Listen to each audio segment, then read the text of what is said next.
Hello students, इस video में हम ठोसों की विलेयता तथा उनकी विलेयता पर विभिन्न कारकों के प्रभावों का अध्ययन करेंगे। तो ठोसों की यहाँ विलेयता का क्या मतलब होता है कि जब हम किसी ठोस को किसी द्रव में घोलते हैं तो उसकी एक निश्चित मात्रा ही घोली जा सकती है, उसके बाद विलय का घुलना बंद हो जाता है। तो हम कहते हैं कि हमारा विलयन कैसा बन गया, संतृप्त। तो 100 ग्राम विलयन को संतृप्त करने के लिए जो आवश्यक विलय होता है वही उस पदार्थ की विलेयता कहलाती है। तो ये जो विलेयता होती है इसको हम द्रव विलयनों पर अप्लाई करेंगे। जैसे कि हम जानते हैं कि हमारे जो 3 टाइप के विलयन है उनमें से सबसे मुख्य विलयन कौन से होते हैं, द्रव विलयन। तो द्रव विलयन भी 3 टाइप के होते हैं, ठोस का द्रव में, द्रव का द्रव में और गैस का द्रव में। तो पहले हम लेते हैं ठोस की द्रव में विलेयता। तो जब हमने किसी ठोस को द्रव में घोला है, जैसे नमक वगैरह हमने पानी में घोला है, तो उसकी विलेयता किन कारकों पर निर्भर करती है। तो ये जो होते हैं ठोसों की द्रव में विलेयता को प्रभावित करने वाले 2 कारक होते हैं, एक तो ठोस कैसा है और एक द्रव कैसा है, यानी एक विलेय की प्रकृति पर निर्भर करता है और एक विलायक की। हम जानते हैं कि हर एक ठोस अलग अलग द्रवों में समान प्रकार से नहीं घुलते हैं।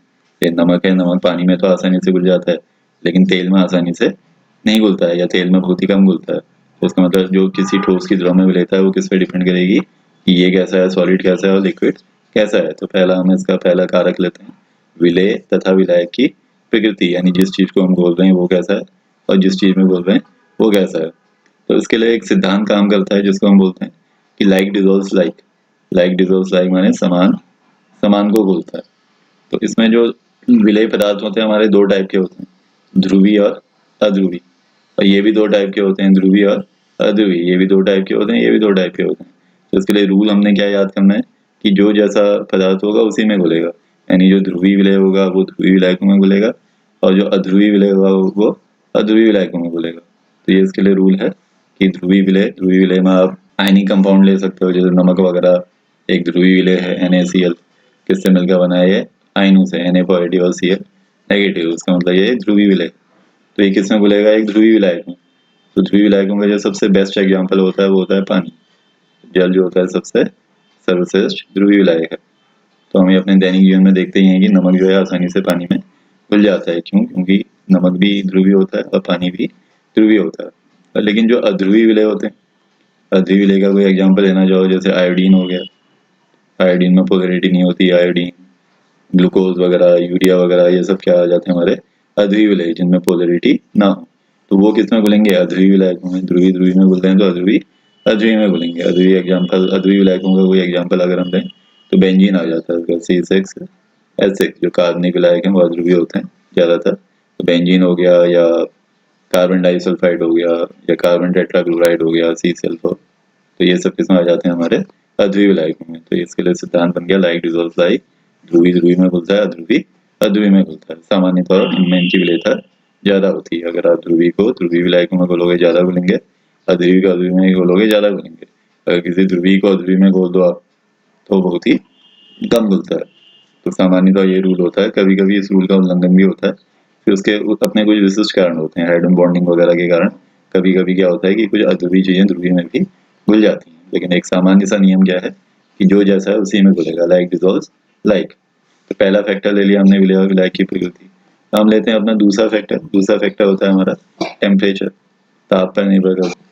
तो ताप का यहाँ पर जो प्रभाव होता है ये 2 प्रकार का पड़ सकता है। किसी भी ठोस की जो द्रव में विलेयता होती है तो वो ताप पर दोनों प्रकार से निर्भर कर सकती है, समानुपाती भी होता है और व्यत्यानुपाती भी। यानी ताप बढ़ाने से ठोसों की विलेयता बढ़ भी सकती है और घट भी सकती है।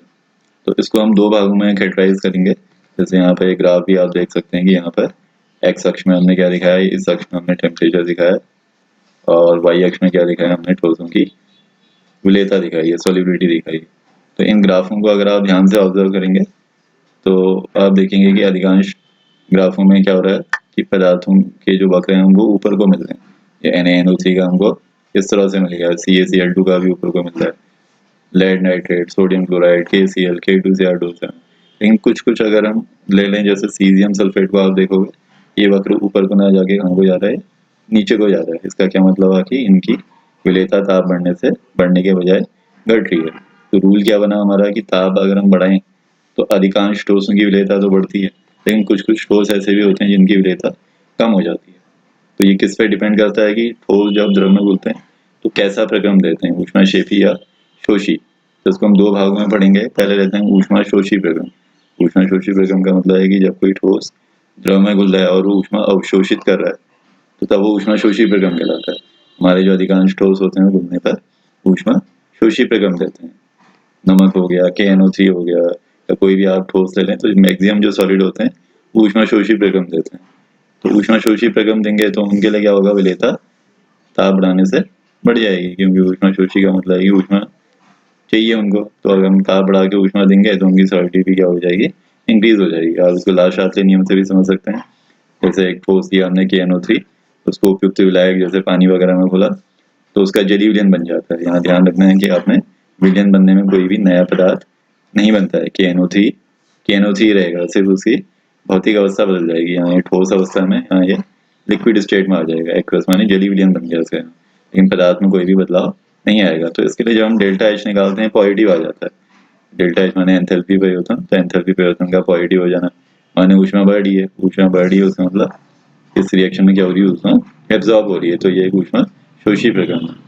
तो इसके लिए रूल क्या बनेगा हमारा कि इनकी जो विलेयता होगी ताप बढ़ाने से बढ़ेगी, क्योंकि अब लाशास्त्रीय नियम से भी देख सकते हैं कि ऊष्मा शोषी प्रक्रमों में क्या होता है कि ताप बढ़ाने से सामने अंग विस्थापित हो जाता है अग्र दिशा में। तो अग्र दिशा में विस्थापित हो जाना माने इसकी मात्रा बढ़ जाना, इसकी मात्रा घट जाना। ये कम हो जाएगी, ये ज़्यादा हो जाएगी, उसका मतलब जो हमारा ठोस है वो ज़्यादा घुलेगा।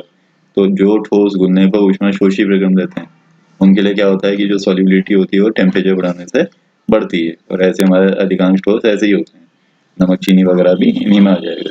लेकिन कुछ कुछ ठोस ऐसे होते हैं जो घुलने पर शोषी की बजाय शेपी प्रक्रम देते हैं, यानी उनमें ऊष्मा अवशोषित होने के बजाय ऊष्मा उत्सर्जित हो जाती है। ऐसे कुछ कुछ ठोसों से हम परिचित हैं, जैसे कैल्शियम एसिटेट हो गया, सीजियम सल्फेट हो गया, या घरों में हम चूना लगाते हैं, दीवारों पे जो हम चूना लगाते हैं कैल्शियम हाइड्रोक्साइड, इसका हम एग्जाम्पल ले सकते हैं। तो आपने देखा होगा कि जब चूने को पानी में डाला जाता है तो पानी का टेम्परेचर थोड़ा सा बढ़ जाता है। तो कैल्शियम हाइड्रोक्साइड चूना लिया हमने, उसको पानी में घोला तो उसका सॉल्यूशन बन गया। इसके लिए तो डेल्टा H आता है हमारा पॉजिटिव की बजाय नेगेटिव आ जाता है, उसका मतलब ये ऊष्मा शेपी प्रक्रम है। तो इसमें अगर हम लाशास्त्रीय नियम लगाएं तो ऊष्मा शेपी प्रक्रम में क्या होता है, ताप बढ़ाने से सामी पश्चिम दिशा में विस्थापित हो जाता है। तो जैसे हम ताप बढ़ाएंगे तो सामी पीछे को भाग जाएगा पश्चिम दिशा में, उसका मतलब ये बढ़ जाएगा हमारा और ये घट जाएगा। जली जो कैल्शियम हाइड्रोक्साइड है वो कम हो जाएगा और जो ठोस कैल्शियम हाइड्रोक्साइड है वो बढ़ जाएगा, यानी ठोस का घुलना कम हो जाएगा। तो शेपी के लिए क्या रूल बना कि ऐसे पदार्थों की जो विलेयता होती है ताप के व्यत्यानुपाती होती है, यानी इनमें ताप बढ़ाएंगे तो इनकी विलेयता क्या हो जाएगी, कम हो जाएगी। तो अधिकांश ठोसों में तो ताप बढ़ाने से विलेयता बढ़ेगी, लेकिन कुछ कुछ ठोस ऐसे होते हैं जैसे कैल्शियम एसिटेट या कैल्शियम हाइड्रोक्साइड वगैरह जिनमें ताप बढ़ाने से विलेयता बढ़ने के बजाय घट जाती है। इसके कुछ प्रैक्टिकल एग्जांपल्स आप देख सकते हैं। जैसे सपोज हमने कैल्शियम एसिटेट लिया है तो कैल्शियम एसिटेट F में आ जाता है। तो आप जब तक देखेंगे कि टेस्ट ट्यूब में कैल्शियम एसिटेट हमने ठंडे विलयन के रूप में लिया तो तब तक तो ये घुला रहता है। जैसे ही हम इसको बर्नर के ऊपर रख दें तो यहाँ वाइट वाइट आ जाता है। वाइट आ जाता है माने ठोस अवक्षेपित हो जाता है, ठोस का घुलना कम हो जाता है। जैसे ही हम इसको गर्म करते हैं तो परखनली में आपको थोड़ा सा दूधिया विलयन नजर आएगा। क्यों? क्योंकि जो कैल्शियम एसिडेट इसमें घुला होता है वो सारा कहाँ बैठ जाता है, नीचे बैठ जाता है, जिससे कि इसका सफ़ेद कलर पैदा हो जाता है। तो ये एक ऐसा ठोस है जहाँ विलेयता ताप बढ़ाने से कम हो जा रही है। इसके अलावा जहाँ बढ़ती है उनकी भी अपने कुछ प्रैक्टिकल लाइफ में इनके हम अपने दैनिक जीवन में इनको अप्लाई करते हैं। जैसे कि आपने कोल्ड पैक देखे होंगे, जब कोई इंजरीज वगैरह हो जाती है, कोई चोट लग जाती है, खिलाड़ियों को चोट लग जाती है तो वहाँ पर ये आइस पैक लगाया जाता है। तो आइस पैक में अमोनियम नाइट्रेट वगैरह यूज़ करते हैं हमें। तो इस पदार्थ की क्या विशेषता है कि जब इसको द्रव में घोला जाता है या पानी में घोला जाता है तो अत्यधिक ऊष्मा अवशोषित करता है, अपने आसपास से ऊष्मा एब्जॉर्ब करेगा। तो जैसे ही हम इसको चोट में लगाएंगे तो ये क्या करेगा, ये जो पात्र है ये हमारी बॉडी से हीट को लेगा, जिससे कि हमें ठंडक का आभास होगा। तो इससे हमें दर्द में आराम मिलता है। तो इसका इस प्रकार से हमें अपनी प्रैक्टिकल लाइफ में इसका इस्तेमाल किया जाता है कि जहाँ भी कहीं आपको स्ट्रेन वगैरह या कोई इंजरी वगैरह हो जाती है तो वहाँ पर जो थोड़ा आराम के लिए जो है कोल्ड पैक लगाए जाते हैं, जिनमें अमोनियम नाइट्रेट यूज़ करते हैं, जो घुलने पर अत्यधिक ऊष्मा शोषी प्रक्रम देता है। तो ये सारी बॉडी से ऊष्मा को अवशोषित करेगा, जिससे हमारे शरीर को ठंडक का आभास होगा और हमें दर्द में भी आराम मिलता है। इसके बाद हम इसका सेकेंड पार्ट लेते हैं, गैसों की द्रव में विलेयता। तो गैसों की द्रव में विलेयता भी कुछ कारकों पर निर्भर करती है, लेकिन यहाँ 2 के बजाय 3 फैक्टर हो जाते हैं। यहाँ पे एक एक्स्ट्रा फैक्टर हो जाता है। ठोसों की जो द्रव में विलेयता होती है वो तो 2 ही फैक्टर पे डिपेंड करती है, लेकिन यहाँ 3 फैक्टर हो जाते हैं। एक जो एक्स्ट्रा फैक्टर है वो प्रेशर का भी आ जाता है। इसका क्या कारण है? क्योंकि गैसें संपीड्य होती हैं, गैसों को प्रेशर लगा के दबाया जा सकता है, जबकि इससे पहले जो अभी हमने ठोस पढ़े उनको दाब लगा के हम दबा नहीं सकते हैं, ठोस असंपीड्य होते हैं। तो वहाँ हमने प्रेशर वाला फैक्टर नहीं पढ़ा था, जबकि यहाँ प्रेशर वाला भी पढ़ेंगे। तो शुरू के 2 फैक्टर तो वही हैं, जैसे वहाँ लाइक डिजॉल्व लाइक पढ़ा था, इनमें भी आपने वही सिद्धांत लगाना है कि किसी गैस की द्रव में विलेयता 3 कारकों पर निर्भर करती है।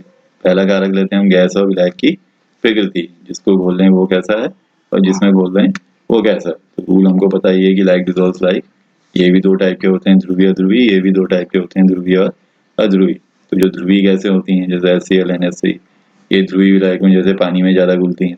और यहाँ अध्रुवी गैसें ले लें जो हमारे कमरे में मौजूद है, ऑक्सीजन वगैरह, नाइट्रोजन वगैरह, ये सब हमारे कमरे में मौजूद हैं।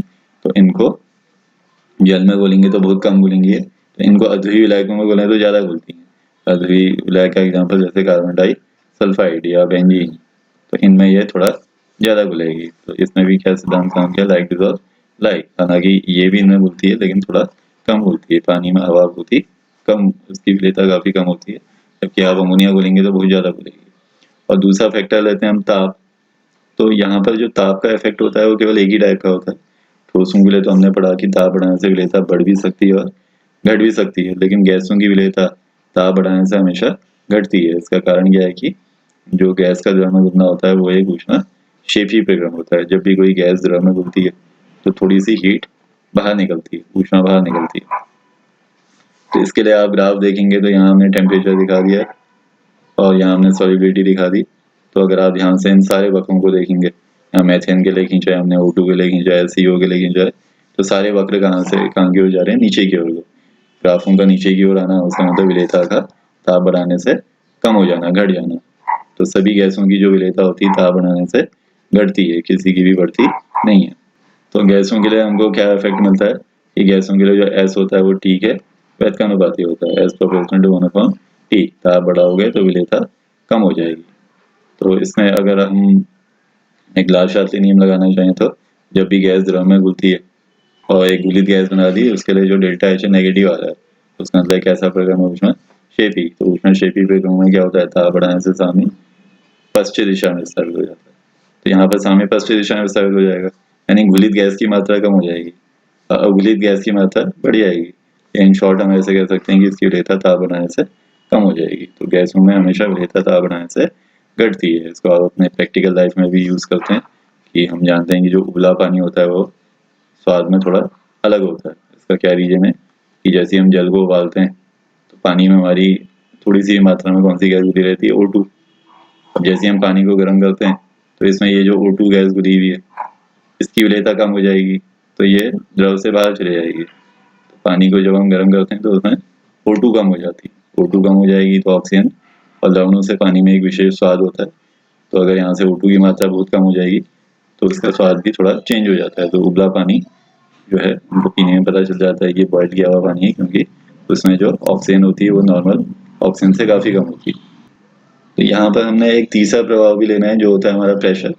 तो प्रेशर के लिए भी एक फिक्स रूल होता है कि जो ठोसों की सॉल्युबिलिटी होती है वो प्रेशर बढ़ाने से बढ़ेगी, as proportional to P. Pressure बढ़ाओगे तो सॉल्युबिलिटी हमेशा बढ़ती है। इसका रीजन क्या है? इसमें हम एक डायग्राम देखते हैं कि जैसे सपोज हमारा ऊपर वाला ये गैस है मान लो, और नीचे हमने कोई लिक्विड लिया है, पानी वगैरह लिया है यहाँ पर। तो यहाँ पर आप इस सतह को देख सकते हो कि ये इनकी पृथककारी सतह है, यानी इससे ऊपर जो गैस है इसके नीचे जल है। अब यहाँ पर होता क्या है कि इस सतह पर क्या होता है, जो गैस के अणु है वो टकराते हैं और कुछ गैस नीचे द्रव में चली जाती है। अब यहाँ पर हमने क्या रखा है? एक बांट रखा है, यानी दाब कम है। अब जैसे हम दाब ज़्यादा कर दें, दाब ज़्यादा कैसे करेंगे? यहाँ पर थोड़े और वेट रख देंगे हम। तो यहाँ सपोज हमने एक की बजाय 3 वेट रख दिए, तो ऊपर से ज़्यादा प्रेशर लगाया हमने। तो हम जानते हैं कि गैसें संपीड्य होती है, जैसे ही प्रेशर लगाओगे तो गैस दब जाएगी, गैसों का आयतन कम हो जाएगा। तो यहाँ गैस का आयतन कम हो गया। अब अगर गैस का आयतन कम हो गया तो ये जो गैस और द्रव को पृथक करने वाली सतह है इससे ज़्यादा अणु टकराएंगे, ज़्यादा अणु प्रति सेकंड टकराएंगे, तो यहाँ से नीचे जाने वाले अणु की संख्या भी बढ़ जाएगी, तो यहाँ से ज़्यादा अणु नीचे को जाएंगे। तो ज़्यादा अणु नीचे को जाएंगे, उसका मतलब यहाँ पे गैस की मात्रा भी ज़्यादा हो जाएगी। तो इससे हमको रूल क्या बना कि गैसों की विलेयता दाब बढ़ाने से बढ़ जाती है। क्यों? क्योंकि दाब बढ़ाने से जो द्रव और गैस की सतह से प्रति सेकंड टकराने वाले गैसों के अणुओं की संख्या बढ़ जाती है। इसको आप इस डायग्राम में भी देख सकते हैं। ये लिक्विड है, ये गैस है, यहाँ प्रेशर कम है अभी, तो आप देखेंगे कि यहाँ गैस के अणु भी कम है। तो फर्स्ट केस में हमने क्या किया है कि प्रेशर कम रखा है, तो आप देखोगे कि नीचे यहाँ पर जो कंसंट्रेशन है गैस का वो भी कम है। लो की लो सी माने प्रेशर लो है तो गैस का कंसंट्रेशन भी कम है।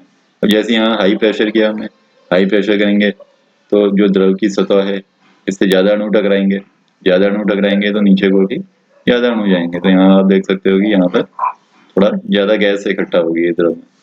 तो उसका मतलब जैसे हमने प्रेशर हाई किया तो जो गैस का कंसंट्रेशन है वो भी ज़्यादा हो जाता है। दाब कम हो तो विलेयता कम होती है, दाब ज़्यादा हो तो विलेयता ज़्यादा हो जाती है। तो इस प्रकार जो गैसों की द्रव्य विलेयता है वो 3 कारकों पर निर्भर करती है। गैस और विलायक की प्रकृति, इसके लिए लाइक डिजॉल्व लाइक याद करना है आपने। दूसरा ताप, ताप बढ़ाने से गैसों की विलेयता हमेशा घटती है। और तीसरा दाब, दाब बढ़ाने से हमेशा विलेयता बढ़ती है। तो ये जो हमने अभी थर्ड इफेक्ट पढ़ा दाब का प्रभाव, इस पर बेस्ड आपके पेपर में एक वेरी इंपॉर्टेंट नियम आता है जिसको हम बोलते हैं हेनरी का नियम। तो ये आपका वेरी इंपॉर्टेंट है 1 नंबर के लिए, शॉर्ट क्वेश्चन के लिए, कि हेनरी का नियम लिखिए। इस चैप्टर में हेनरी और राउट ये 2 नियम वेरी इंपॉर्टेंट है जिनसे बोर्ड में हमेशा क्वेश्चन पूछे जाते हैं। तो हम लेते हैं हेनरी का नियम। हेनरी का नियम एक वैज्ञानिक थे, हेनरी, उन्होंने दिया। तो हेनरी ये जो वैज्ञानिक थे इन्होंने ये नियम दिया। तो इन्होंने क्या नियम दिया जो अभी हमने पीछे प्रैक्टिकल करके देखा कि जैसे ही हम प्रेशर बढ़ा रहे थे तो जो विलियन था उसमें गैस ज़्यादा आ जा रही थी।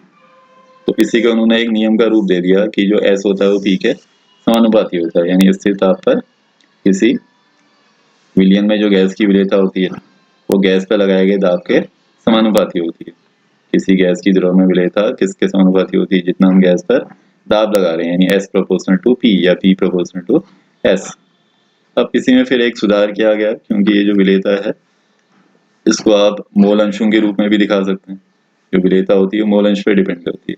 अगर गैस के मोल अंश ज़्यादा हैं उसका मतलब गैस की विलेयता भी ज़्यादा है। तो यहाँ हम कह रहे हैं कि P proportional to S, solubility S, और S को अगर X के रूप में हम डिनोट करें तो नियम क्या बन जाएगा? P प्रोपोर्शनल टू X, यानी किसी गैस का जो आंशिक दाब है वो उसके मोल अंश के समानुपाती होता है। तो इसको संशोधित रूप में हम ऐसे भी लिख सकते हैं P प्रोपोर्शनल टू X। अब P प्रोपोर्शनल टू X, तो जैसे P बराबर करेंगे एक कांस्टेंट ऐड हो जाता है। यहाँ जो कांस्टेंट होता है वो हम KH लगा देते हैं। यहाँ KH क्या कहलाता है? Henry constant. H फॉर यहाँ पर वैज्ञानिक का नाम आ जाता है, हेनरी का कांस्टेंट या हेनरी कांस्टेंट। तो इस पे बेस्ड जो न्यूमेरिकल क्वेश्चन पूछे जाते हैं जिनके लिए हम वाला फॉर्मूला अप्लाई करेंगे, P equal to KH into X। अब हम हेनरी नियम के अनुप्रयोग लेते हैं कि हेनरी का नियम हमारे दैनिक जीवन में हम कहाँ अप्लाई कर सकते हैं। तो एक तो इसका एप्लीकेशन होती है कोल्ड ड्रिंक्स की बोतल में। तो हम जानते हैं कि जो कोल्ड ड्रिंक्स या जो सोडा वाटर की बोतल होती है, आप जो शीतल पेय पीते हो, cold drinks, Thums Up, Pepsi वगैरह, उसमें कौन सी गैस घुली रहती है? CO2। अब जैसे ही हम ओपनर से उसका ढक्कन खोलते हैं तो आपने देखा होगा कि उससे जो झाग आने लगता है बाहर को, CO2 गैस झाग के रूप में बाहर निकलने लगती है। तो इसका कारण क्या है? हेनरी का नियम। हेनरी के नियम में अभी हमने क्या पढ़ा कि किसी गैस की जो द्रव में विलेयता होती है, सॉल्युबिलिटी, वो गैस पर लगाए गए प्रेशर के समानुपाती होती है। तो अब हम क्या करते हैं कि जहाँ कोल्ड ड्रिंक्स बनाई जाती है वहाँ पर जब ऊपर ढक्कन लगाते हैं तो उसमें हम क्या करते हैं, बोतलों को अधिक दाब पर बंद कर देते हैं। जब हमने दाब ज़्यादा कर दिया तो CO2 गैस की सॉल्युबिलिटी भी ज़्यादा हो जाएगी, तो वो लिक्विड में ही घुली रहेगी। अब यहाँ पर हमने क्या करना है कि जैसे ही हम सोडा वाटर की बोतल का ढक्कन खोलते हैं या कोल्ड ड्रिंक्स की बोतल का ढक्कन खोलते हैं तो आपने देखा होगा ऐसे झाग आ जाता है। तो जैसे ही आप ये ढक्कन को हटा दोगे, ये ढक्कन हटाया हमने, उसके अंदर प्रेशर क्या हो गया? कम हो गया। जैसे हमने ओपनर से ढक्कन हटाते हैं P कम हो जाता है। तो इस नियम को आप लगाओगे, P ज़्यादा तो S ज़्यादा, तो P कम तो S कम। तो जैसे हमने ढक्कन खोला, प्रेशर रिलीज हुआ, प्रेशर कम हुआ, प्रेशर कम हुआ तो CO2 की सॉल्युबिलिटी भी कम होगी। CO2 की सॉल्युबिलिटी का कम हो जाना, उसका मतलब जो CO2 गैस है यहाँ से क्या होगा? झाग के साथ बाहर निकलेगी, वो विलियन में नहीं रह सकती, उसकी सॉल्युबिलिटी कम हो जाएगी। तो जितनी भी CO2 गैस है वो विलियन से बाहर तेजी से निकलने लगती है और झाग के रूप में बाहर आने लगती है। इसलिए कोल्ड ड्रिंक्स की बोतल को हाई प्रेशर पर बंद किया जाता है ताकि CO2 गैस उसमें घुली रहे, और जैसे हम प्रेशर कम कर देंगे तो CO2 की विलेयता भी कम हो जाएगी। तो यहाँ पर हम अपने जो हेनरी नियम है उसको अप्लाई होता हुआ देख सकते हैं। इसकी एक दूसरी एप्लीकेशन होती है कि अगर हम समुद्र में चले जाएं तो समुद्र में जो गोताखोर होते हैं, समुद्र में कई किलोमीटर नीचे जाते हैं, तो वो सांस लेने के लिए क्या करते हैं, सिलेंडर ले जाते हैं, लेकिन उसमें नॉर्मल हवा की जगह थोड़ा सा हीलियम मिलाकर तनु की गई वायु को भरते हैं। नॉर्मल हम जिसमें सांस लेते हैं वाली हवा ना होगा, उसमें थोड़ा सा हीलियम मिली रहती है। तो इसका क्या रीजन होता है कि हीलियम मिलाया जाता है। तो इसका एक सिंपल सा रीजन है कि गोताखोर जब समुद्र में कई किलोमीटर नीचे जाते हैं तो नीचे क्या होता है, प्रेशर काफ़ी ज़्यादा होता है। यहाँ पर इस समुद्र के निचले भाग में पी ज़्यादा है, तो अगर पी ज़्यादा होगा तो यहाँ पर अगर हम हेनरी का नियम लगाएं तो पी ज़्यादा, उसका मतलब गैस की सॉलिबिलिटी भी क्या हो जाएगी, यहाँ पर ज़्यादा हो जाएगी। तो यहाँ पर गैस की सॉलिबिलिटी ज़्यादा है, तो अगर हम यहाँ पर मान लो सिलेंडर में नॉर्मल वायु भर के लेंगे, तो जैसी ये वायु सांस के द्वारा हम अपनी बॉडी के अंदर लेंगे तो हवा हमारे रक्त में घुल जाती है। हमारे रक्त में कौन सा द्रव होता है, रक्त, ब्लड हमारा। तो वो जो ब्लड है उसमें ये जो नॉर्मल वायु है वो घुल जाएगी। तो क्योंकि नीचे समुद्र के नीचे प्रेशर ज़्यादा है, तो उसका मतलब हमारे रक्त में बहुत ज़्यादा गैसें घुल जाएगी। अब जो उन गैसों में, नॉर्मल गैसों में क्या क्या होता है, ऑक्सीजन और नाइट्रोजन, O2 और N2 की मात्रा सबसे ज़्यादा होती है। तो O2 तो हमारे शरीर के काम आ जाएगी, O2 की ज़रूरत है हमको। बची क्या नाइट्रोजन, तो नाइट्रोजन की मात्रा ब्लड में बहुत ही हाई हो जाती है, जो हमारे शरीर के लिए हानिकारक होती है। इसके अलावा जब हम ऊपर को आते हैं तो अगर ये नॉर्मल हीलियम मिलाकर तनु की गई वायु को अगर आपने प्रयुक्त नहीं किया है तो ऊपर आते समय ये जो श्वसन नलियाँ होती हैं हमारी, तो इसमें बहुत ही दर्द होने लगता है, पेन होने लगता है। इस बीमारी को हम बोलते हैं बेंट्स। तो इसमें एक बीमारी हो जाती है जो बेंट्स कहलाती है। बेंट्स का मतलब है श्वसन नली का ब्लॉक हो जाना, जिस नली के द्वारा हम सांस ले रहे हैं वो अवरुद्ध हो जाती है। इसका क्या रीजन है कि जैसे जो गोताखोर है समुद्र से जब ऊपर की तरफ आता है, यहाँ पहले तो नीचे है, तो जैसे ये नीचे से ऊपर को आया, नीचे यहाँ पर तो प्रेशर ज़्यादा है, अब जैसे ये यहाँ से ऊपर को आने लगेगा तो यहाँ पर प्रेशर क्या हो जाएगा, कम हो जाएगा। तो प्रेशर कम, तो उसका मतलब यहाँ पर उसकी सॉल्युबिलिटी भी क्या हो जाएगी, गैस की कम हो जाएगी। तो हमारे शरीर में जो बहुत ज़्यादा N2 घुली हुई थी वो तेज़ी से N2 सांस की नलियों से बाहर को आने लगती है। तो इतनी तेज़ी से बाहर आने लगती है जैसे कोल्ड ड्रिंक की बोतल से CO2 वो तेज़ी से बाहर को आ रही थी, ऐसी जो N2 बच जाती है वो तेज़ी से नलियों से बाहर निकलने लगती है। तो इससे जो नदियाँ होती हैं वो अवरुद्ध हो जाती हैं और नदियों में बहुत ज़्यादा पीड़ा होने लगती है, दर्द होने लगता है। तो जो बेंट्स नाम से जाना जाता है, ये कभी कभी जानलेवा भी होता है। अगर बहुत ज़्यादा ब्लॉकेज हो गया सांस की नलियों में, अवरुद्ध बहुत ज़्यादा हो गया, तो इससे जो आदमी है उसकी मृत्यु भी हो सकती है। तो इसलिए यहाँ ध्यान रखना होता है कि यहाँ पर सिलेंडर में नॉर्मल वायु न भर के उसको हीलियम द्वारा थोड़ा सा डाइल्यूट कर दिया जाता है। इसके दो एप्लीकेशन होगी। इसकी एक और एप्लीकेशन जानना चाहो तो इसी की तरह आप पर्वतारोही भी ले सकते हो कि जो पर्वतारोही लेते हैं, जो पर्वतारोही होते हैं वो जो हाइट पे जाते हैं, तो इस हाइट पे क्या होता है, प्रेशर कम हो जाता है। अगर हम इस ऊंचाई पर चले जाएं, ऊंचाई पर पी कम, तो वहाँ पर सॉलिबिलिटी क्या हो जाएगी, कम हो जाएगी। तो वायुमंडल में जो O2 की सॉलिबिलिटी होती है वो कम हो जाती है। तो अगर आप पहाड़ में बहुत ऊंचाई पर चले जाओ तो यहाँ पर हवा की मात्रा कम होती है, हमारे वायुमंडल में जो O2 है वो कम हो जाएगी। O2 अगर हमको कम मिलेगी तो उससे भी एक बीमारी हो जाती है जिसको एनॉक्सिया बोलते हैं। एनॉक्सिया माने ऑक्सीजन का कम हो जाना। तो इससे जो आदमी है वो मूर्छित होने लगता है और उसका दिमाग सही से काम नहीं करता है, बेहोशी आने लगती है। तो ये भी, जिसमें भी आप हेनरी का नियम अप्लाई होता हुआ देख सकते हैं, क्योंकि ऊपर हमारे वायुमंडली जो पहाड़ होते हैं ऊंचाई पर होते हैं, वहाँ पर वायुमंडलीय दाब काफ़ी कम होता है, तो वहाँ O2 की मात्रा कम होती जाएगी। तो सांस में O2 कम मिलेगी तो हमारी जो बॉडी के फंक्शन है वो नॉर्मल तरीके से काम नहीं कर पाएंगे। तो इसके 2-3 एप्लीकेशंस होगी। इसके अलावा इसका एक प्रैक्टिकल एग्जांपल देखना चाहें तो एक किलर लेक नाम से एक झील मशहूर है। वेस्ट अफ्रीका में जो पाई जाने वाली झील होती है, झील नायल्स, वो जो है किलर लेक नाम से मशहूर है। तो यहाँ पर क्या हुआ था कि एक बहुत बड़ी कैजुअलिटी हो गई थी। अगर आप गूगल में सर्च करेंगे तो आपको मिल जाएगा कि 1986 में यहाँ काफ़ी लोग मरे पाए गए। कितने लोग, 1700 लोग। इसके आसपास रहने वाले जो 1700 लोग हैं वो मरे हुए पाए गए। तो वैज्ञानिकों ने इसका कारण खोजा कि ऐसा क्यों हुआ, इतने सारे लोग एक साथ क्यों मर गए। भूकंप हुआ, भूस्खलन हुआ या तेज हवा चली, तो इनमें से कोई भी रीजन नहीं था। क्योंकि अगर ये चीज़ें होती तो उनका कुछ ना कुछ जो है प्रमाण होता है यहाँ पर। अगर भूकंप आया होता तो मकान वगैरह गिरे होते, लेकिन ऐसा कुछ भी नहीं हुआ था। तो इस कैजुअलिटी के लोगों के मरने का क्या कारण था, यहाँ भी हमारे प्रकृति में हेनरी का नियम लगा था। यहाँ पे जो झील रहती है इसमें कौन सी गैसें घुली रहती हैं, थोड़ी सी CO2 गैस। हमारे जो वायुमंडल की दशा है वो कभी कभी एकदम से चेंज हो जाती है। तो अगर यहाँ पर प्रेशर कम हो जाए मान लो, तो यहाँ पर जो CO2 गैस की सॉल्युबिलिटी है वो क्या हो जाएगी, काफ़ी कम हो जाएगी। तो यहाँ पर अगर अचानक वायुमंडलीय दाब कम हो जाए तो यहाँ से जितनी भी CO2 गैस है झील से वो बाहर निकल जाएगी, और यहाँ पर क्या बन गए थे, CO2 गैस के बादल बन गए थे। तो चारों ओर CO2 गैस के बादल बन गए। तो लोगों ने जब सांस ली होगी उस CO2 गैस के एटमॉस्फेयर में, तो CO2 गैस हम जानते हैं कि जहरीली होती है, तो इससे लोगों की मृत्यु हो गई। तो इसका कारण क्या था, CO2 gas, CO2 cloud release, यानी एटमॉस्फेयर के प्रेशर के एकदम कम हो जाने से जो CO2 की झील में जो विलेयता है वो बहुत कम हो गया, और CO2 गैस झील से बाहर निकल के एक बादल के रूप में चारों ओर फैल गया है। तो इस वायुमंडल में CO2 गैस की मात्रा बहुत ज़्यादा हो जाने से कुछ कैजुअलिटीज हो गई थी। इसलिए इस झील को क्या माना जाता है, किलर लेक के रूप में मशहूर है। इसके बाद इस हेनरी नियम की सीमाएं भी लेते हैं कि हेनरी नियम कब कब लागू होगा, कब नहीं होगा। तो ये कब लागू होता है, एक तो आइडियल कंडीशन में लागू होता है। आइडियल कंडीशन में क्या होता है, प्रेशर बहुत कम होना चाहिए और टेम्परेचर ज़्यादा होना चाहिए।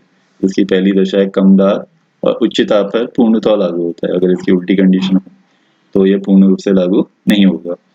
दूसरा क्या है कि जो विलेय हम डालेंगे, जो गैस हम ले रहे हैं किसी विलायक में, उसका ना तो संगुणन होना चाहिए और ना ही वियोजन होना चाहिए। संगुणन का मतलब दो कणों का आपस में मिलकर बड़ा कण बना लेना, और वियोजन इसका उल्टा होता है, गैस के अणु का टूट जाना। तो जब गैस विलायक में घुल रही है तो उसका ना तो संगुणन होना चाहिए ना वियोजन, तभी हेनरी का नियम पूरी तरह लागू होगा। इसके अलावा जो विलियम की सामान्य कंडीशन होती है कि विलयन बनते समय विलेय और विलायक की रासायनिक क्रिया नहीं होनी चाहिए, तो ये इसकी तीसरी कंडीशन है। यहाँ विलेय गैस है तो गैस जो है वो विलायक से रासायनिक क्रिया ना करे, तो तभी जो है हेनरी का नियम अप्लाई हो पाएगा, अन्यथा नहीं हो पाएगा। जैसे इसका एक एग्जाम्पल दें, अमोनिया गैस है। अगर आपने इस अमोनिया गैस को पानी में घोल दिया NH3+H2, तो इसमें हेनरी का नियम अप्लाई नहीं होता है। क्यों? क्योंकि अमोनिया गैस पानी से रासायनिक क्रिया कर लेती है और क्या बना देती है, अमोनियम हाइड्रोक्साइड NH4OH। तो इस केमिकल रिएक्शन के कारण इस पर हेनरी का नियम अप्लाई नहीं हो सकता है। इसके अलावा जो NH4OH बना है ये फिर टूट भी जाता है, यहाँ वियोजन भी हो जाता है उसका, किस किस में, अमोनियम आयनों और हाइड्रोक्सिल आयनों में, NH4 पॉजिटिव और OH नेगेटिव। तो यहाँ पर वियोजन भी हो जा रहा है और गैस की विलायक से रासायनिक क्रिया भी हो जा रही है। उसका मतलब यहाँ पर हेनरी का नियम पूरी तरह लागू नहीं होगा। हेलो फ्रेंड्स, इस वीडियो में हम हेनरी के नियम पर आधारित NCERT के कुछ क्वेश्चन सॉल्व करेंगे। तो पहला क्वेश्चन हम लेते हैं कि यदि N2 गैस को 293 केल्विन पर जल में से प्रवाहित करें तो 1 लीटर जल में कितने मिलीमोल N2 गैस विलय होगी, जबकि N2 का आंशिक दाब दिया है 0.987 और इस दाब पर N2 के लिए KH की वैल्यू दी है। तो यहाँ पर जो जो चीज़ें दी है पहले हम उनको डिनोट कर लेते हैं। यहाँ पर पहले तो हमको N2 का आंशिक दाब दिया है, आंशिक दाब माने P प्रेशर, तो P दिया है 0.987 बार, और KH की वैल्यू दी है 76.48, लेकिन यहाँ यूनिट पे आप ध्यान देंगे तो ये किलो बार में दी है। तो किलो बार को बार में कन्वर्ट करने के लिए 1000 से इंटू कर देते हैं। तो यहाँ हमने KH को 1000 से इंटू कर दिया ताकि इनके मात्रा समान हो जाए। तो क्वेश्चन में हमको P दिया है और KH भी दे रखा है। तो आपको क्या बताना है कि 1 लीटर जल में कितनी मिलीमोल N2 गैस विलय होगी। तो हमको जो N2 गैस है यानी जो विलय है, विलय के मोलों की संख्या बतानी है। विलय के मोल माने NB, तो NB निकालना है हमने कि NB कितना होगा। तो सबसे पहले हम हेनरी का नियम लगा लेते हैं। हेनरी का नियम क्या होता है, P बराबर KHX।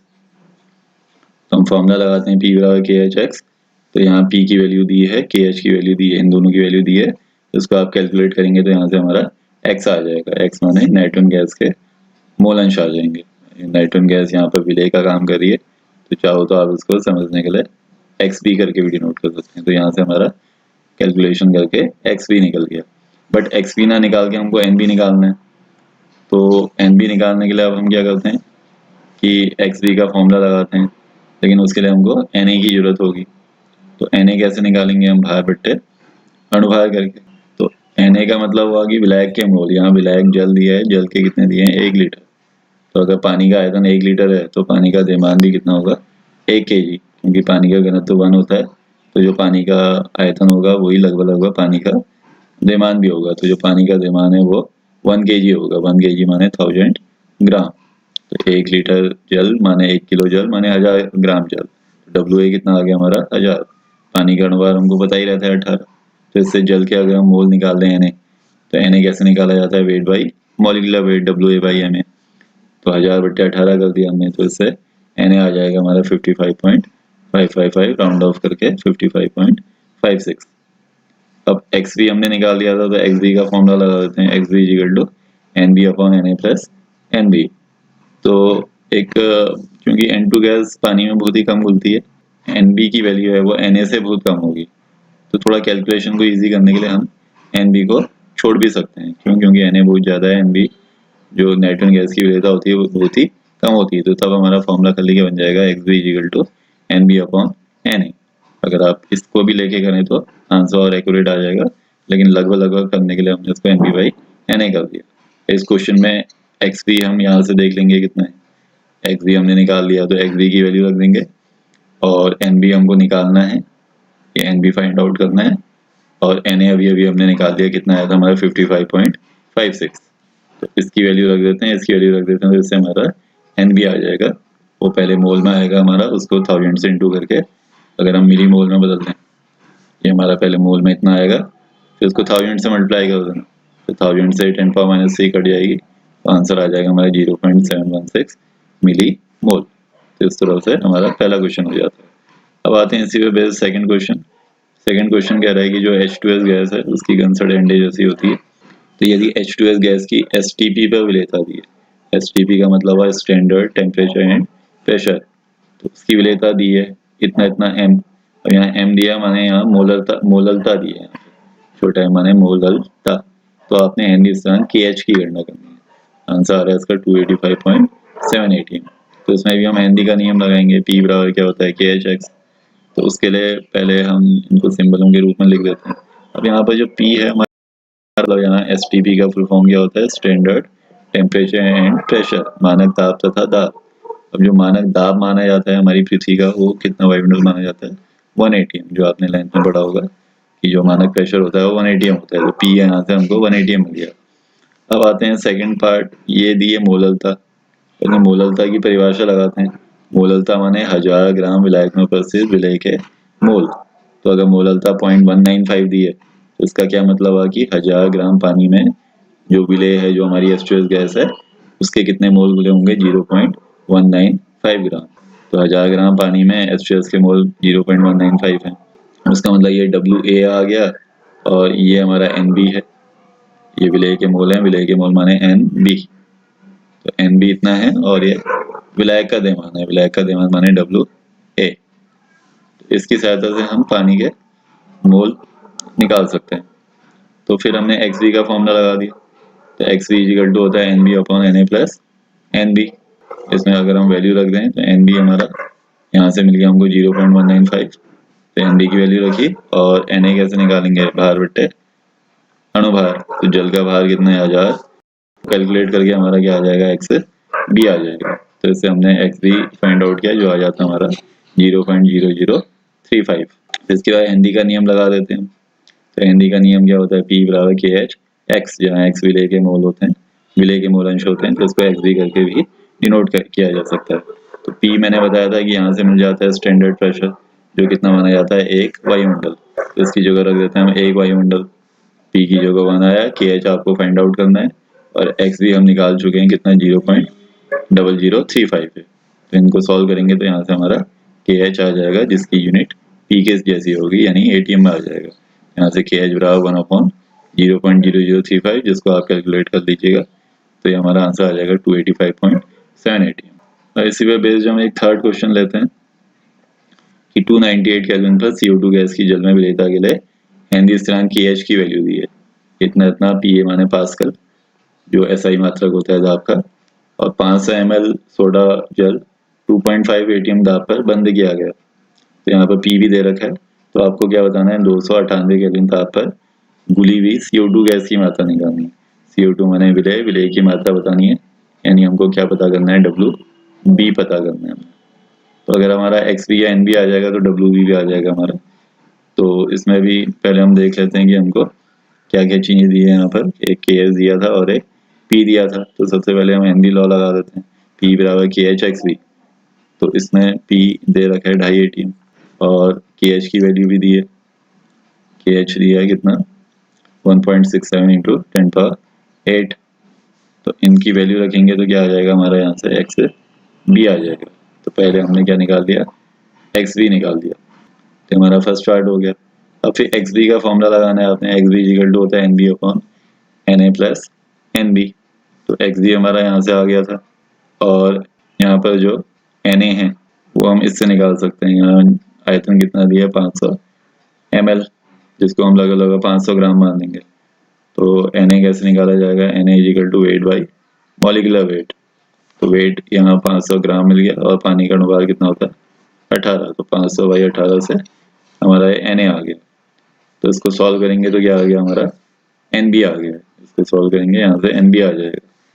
अब लेकिन एन बी नहीं चाहिए हमको, डब्ल्यू बी चाहिए, तो फिर एन बी का फॉर्मूला लगा देंगे। मोलों की संख्या का फॉर्मूला होता है भार बट्टे अनुपात, तो एन बी इक्वल टू डब्ल्यू बी बाई एम बी। तो एन बी हमारा यहाँ से आ गया था और डब्ल्यू बी आपको निकालना है। अब बचा हमारा एम बी माने CO2 का अनुपात। तो CO2 का अनुपात यानी 12 गुणा 16 यानी 32, 12 44। CO2 का अनुपात होता है 44। यहाँ एम बी की वैल्यू रखेंगे, एन बी की रखेंगे तो हमारा डब्ल्यू बी आ जाएगा, जो आंसर आना चाहिए हमारा 1.857। तो इस तरह से क्वेश्चन बन जाएगा। यहाँ सिर्फ आपने थोड़ा ध्यान रखना है कि ये दाब हमको दिया है ATM में, जबकि यहाँ जो KH का मान दिया है ये किस में दिया है पास्कल में दिया है। तो यहाँ आपको ATM को पास्कल में बदलना पड़ेगा। ATM को पास्कल में बदलने के लिए हम क्या करते हैं, इसके लिए एक रिलेशन आप यूज कर सकते हैं कि जो एक वायुमंडल होता है 1 ATM होता है, तो वो किसके बराबर होता है 1.01 इंटू 10⁵ इतना पास्कल के बराबर। तो इससे पहले ATM को पास्कल में बदलेंगे, उसे यहाँ से एक्स बी की वैल्यू निकाल देंगे, फिर एक्स बी के इस फॉर्मूले से एन बी निकाल देंगे और एन बी की वैल्यू यहाँ रख देंगे तो क्या आ जाएगा हमारा डब्ल्यू बी, जो आना चाहिए 1.857।